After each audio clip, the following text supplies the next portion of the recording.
Una semana muy importante en la República Argentina que tiene que ver con el inicio del ciclo lectivo, pero no para todos en la República Argentina. Lamentablemente ya han pasado algunos días y hay chicos que no han comenzado las clases. El grupo de papás que reúne a padres organizados de toda la provincia de Santa Fe han emitido un nuevo comunicado que va dirigido a la política santafesina, a los gremios que nuclean a los docentes. Enojo, reclamo, recaen el tiempo que han esperado estas organizaciones para tratar el asunto, siendo los alumnos los perjudicados al estar nuevamente fuera de las aulas.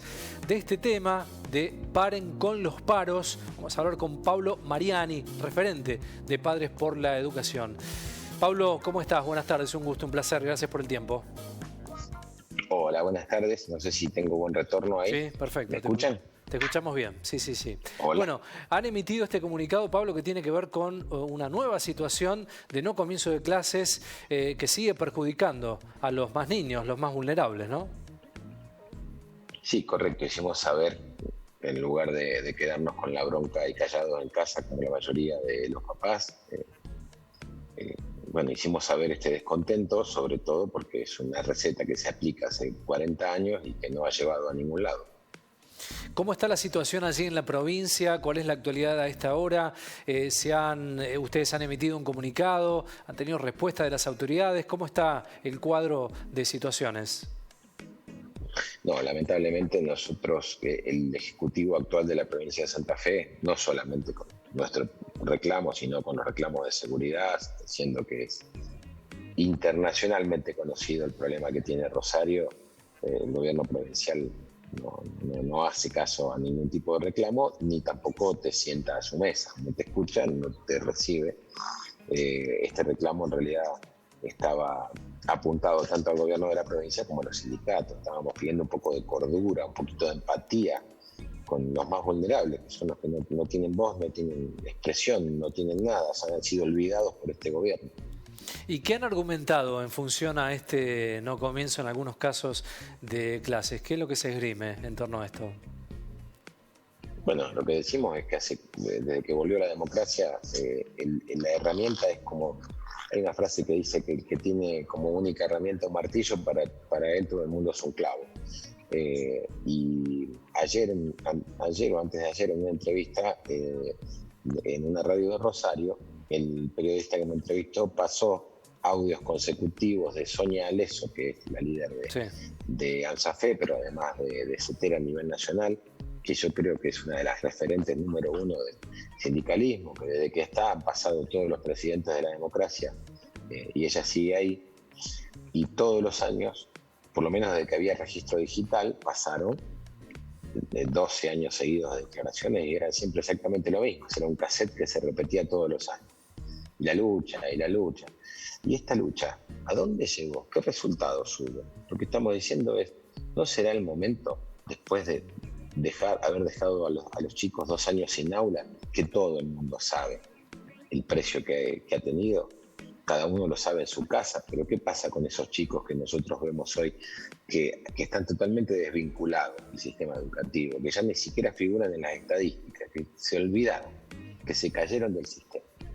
Y ni los ministerios de educación, ni los sindicatos se fijan en esto, o sea, no se fijan en el daño que causan, no se fijan en el daño que generan, en pos de una lucha que nunca va a terminar, porque, digamos, por definición, nunca va a estar terminada. Creemos que se puede mejorar, que el Estado santafesino tiene el dinero para hacerlo, pero en definitiva son socios, tanto el Estado como el sindicato son socios en una conversación de sordos, donde no les interesa qué está pasando con la población, qué está pasando con la población infantil, qué está pasando con el futuro de la Argentina. Es muy interesante lo que han hecho, Pablo, ustedes con Padres por la Educación, porque creo que en esto también tiene que ver con lo que reclamamos nosotros como padres respecto a la calidad educativa. Y hablo de la Argentina también, incluyo a Santa Fe, respecto a esta cuestión de exigir desde los ciudadanos mejores condiciones, en este caso educativos. ¿Cuánto ha sido el crecimiento? ¿Qué cuestiones realmente bisagras han logrado desde Padres por la Educación, Pablo, en todo este tiempo de lucha? Hablando de la otra mitad del vaso que se puede mirar. La verdad que es una pregunta para echarse a llorar, porque ¿qué hemos logrado? No hemos logrado nada, hemos logrado organizarnos y todavía, más allá de tener presencia en las redes, en los medios, y agradecemos muchísimo, no quiero ser irónico ni sarcástico, pero los resultados son para ponerse a llorar, porque lo que uno se da cuenta es que está hablando a un muro, de que está hablando a una organización, e insisto con este tema, tanto sindicatos como Estado son parte de la misma mesa, son las mismas personas. Cualquier argentino sabe que no existe un ministro de Educación, salvo en alguna circunscripción específica, pero no existe un ministro de Educación que no esté puesto el nombre anotado en un papelito por el sindicato correspondiente. Si no, no sé, estoy pensando en la de Capital Federal, pero el resto no tiene gestión posible. O sea, entonces, es una pantomima, un teatro donde unos se hacen que luchan y otros se hacen los que resisten y que no te pago y que te pago, pero en definitiva sabemos que fuera de los micrófonos están sentados en la misma mesa, son parte de la misma conducción. No sé si soy claro en lo que estoy diciendo. Sí, absolutamente. A esta hora, Pablo, ¿cuál es el cuadro allí en Santa Fe respecto a la vuelta a clases? ¿Cómo está el mapa de la vuelta a clases de los chicos en porcentajes? ¿Tenés medianamente una referencia? No tengo, lamentablemente, me gustaría darles una estadística. Y no quiero ser autorreferencial. Mi hijo más chico empezó la escuela primaria sin inconvenientes, algunas escuelas privadas, de esas privadas parroquiales, como llaman en Buenos Aires, o sea que no son 100% privadas, pero de alguna manera se han arreglado para empezar el ciclo lectivo con docentes, que no se suelen plegar todos los docentes. Pero volvemos a lo mismo. ¿Por qué el sistema deja fuera a los más humildes? Siendo que la voz oficial, digamos, de los dirigentes habla de que es al revés, y claro, los que más sufren son los que menos tienen. Sí. Pablo, yo además de esto, hace años, pero lo digo siempre, paso este chivo, yo hace años que toco todos los timbres con respecto al tema del trabajo infantil, que se encuadra dentro del delito de trata, un delito federal, que es un delito de cumplimiento efectivo de prisión, y Rosario está lleno en todos los negocios, de bares, etcétera, de chicos que van en Rosario uno atrás del otro, que no van a la escuela y que están en situación de trata, ¿no es cierto? Esos pibes no fueron a la escuela ayer, no fueron hoy, no van a ir la semana que viene tampoco.